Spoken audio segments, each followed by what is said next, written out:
Assalamualaikum warahmatullahi wabarakatuh. Halo semuanya, perkenalkan kami dari kelompok 5 yang beranggotakan Syahruni, Triga Yomars Katiandago, Selvi Sefitri, Nabil Fausang, Muhammad Rizky Madani, dan Muhammad Asril. Pada kesempatan ini, kami akan memberikan sedikit informasi dan penjelasan mengenai tentang materi zaman logam di dalam video pembelajaran berikut ini. Saman logam adalah saman di mana masyarakat sudah banyak yang mengenal teknik-teknik pengolahan logam sehingga kehidupannya lebih maju dari zaman sebelumnya. Karena mayoritas masyarakatnya mampu untuk membuat alat-alat dari logam dengan sangat baik. Sehingga pada zaman logam inilah terjadinya peningkatan taraf kehidupan di masyarakat.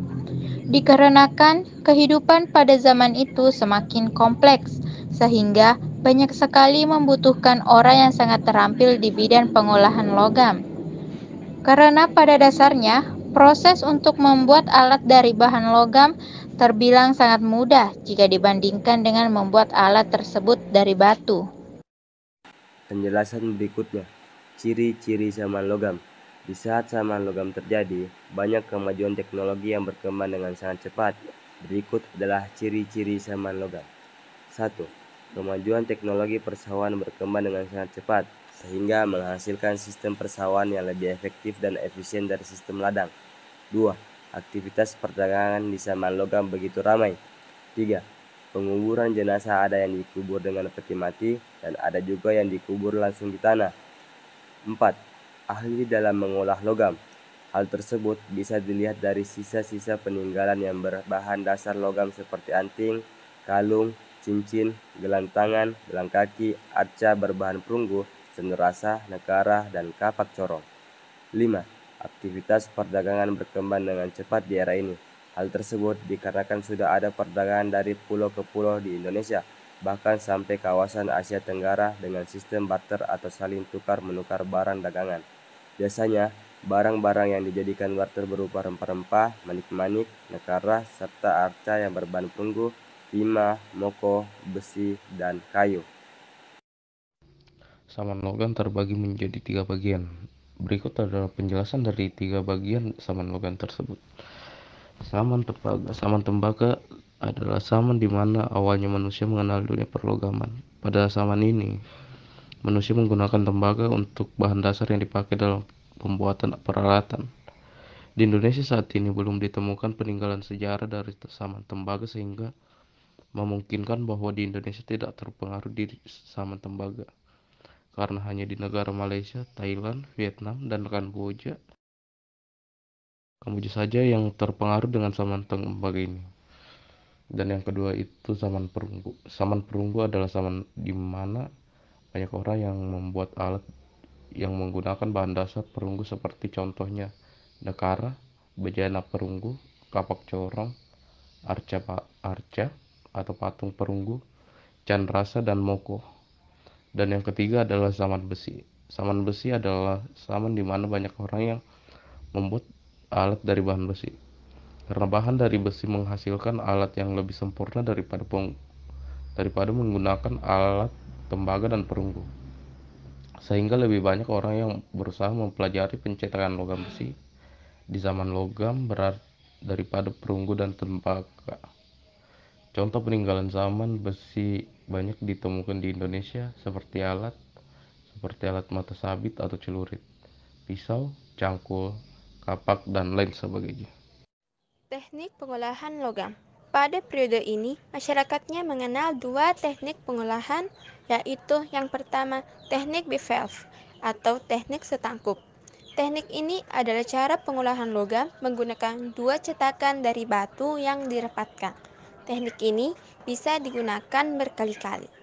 Sementara yang kedua yaitu teknik shear perdue atau cara pengolahan menggunakan cetakan dari bahan lilin dan tanah liat. Teknik ini hanya bisa digunakan sekali saja. Peninggalan zaman logam. Peninggalan atau hasil kebudayaan yang ditemukan pada zaman tersebut adalah sebagai berikut. Yang pertama, Kapak corong atau kapak sepatu. Kapak corong atau biasa disebut juga kapak sepatu adalah alat kebesaran yang digunakan pada upacara-upacara adat.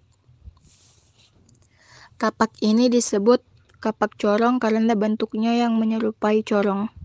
Lokasi penemuan kapak corong ini berada di Bali, Sulawesi Tengah, dan Sulawesi Selatan. Yang kedua, arca perunggu. Arca ini semacam patung, dalam hal ini terbuat dari bahan perunggu. Pada zaman ini, arca perunggu ada yang berbentuk manusia maupun hewan. Biasanya memiliki bentuk yang kecil dan terdapat cincin di bagian atasnya. Berfungsi untuk menggantungkan arca tersebut.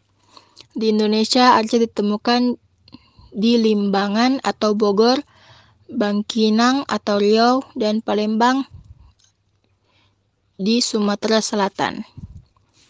Yang ketiga, bejana perunggu. Bejana perunggu di Indonesia banyak ditemukan di tepian Danau Kerinci di Sumatera dan Madura. Bejana-bejana yang sudah ditemukan tersebut memiliki hiasan yang mirip atau serupa dan sangat indah, yaitu berupa gambar geometri dan pilin-pilin mirip huruf J. Bejana perunggu ini sendiri adalah semacam periuk, tetapi bentuknya lebih langsing dan gepeng. Yang keempat, cenderamata. Cenderamata merupakan alat semacam senjata yang berbentuk seperti kapak.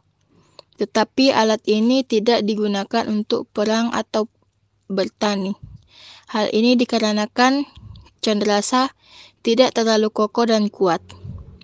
Alat yang disebut cenderamata ini ditemukan di Bandung dan diperkirakan memiliki fungsi untuk keperluan upacara.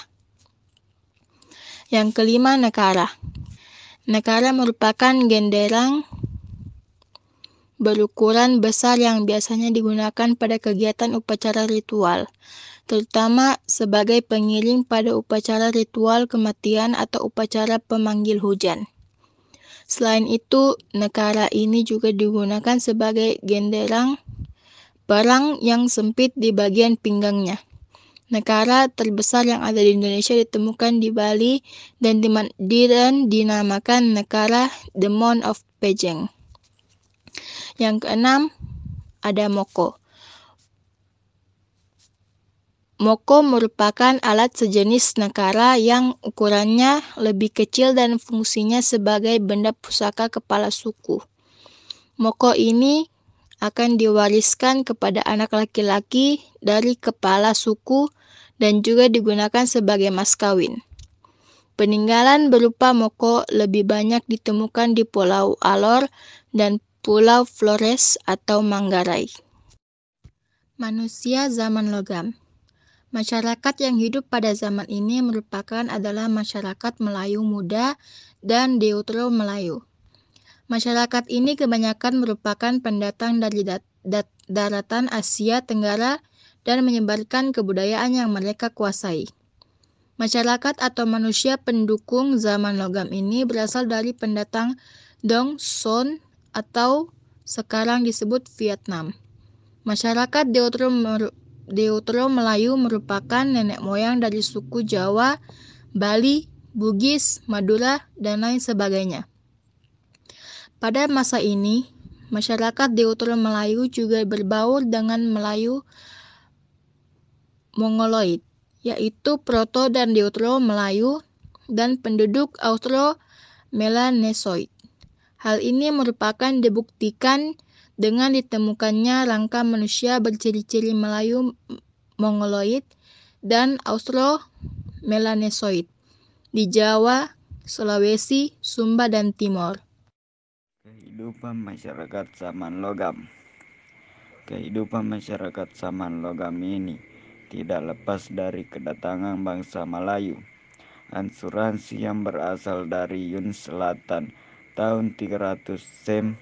Selain itu juga dipengaruhi oleh pendatang gelombang kedua, yaitu pendatang Melayu dari Dong Son atau Vietnam yang lebih maju.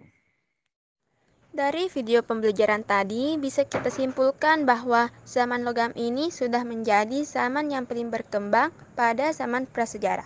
Dan tentunya diharapkan kepada kita semua agar dapat mengetahui lebih dalam lagi mengenai zaman logam ini.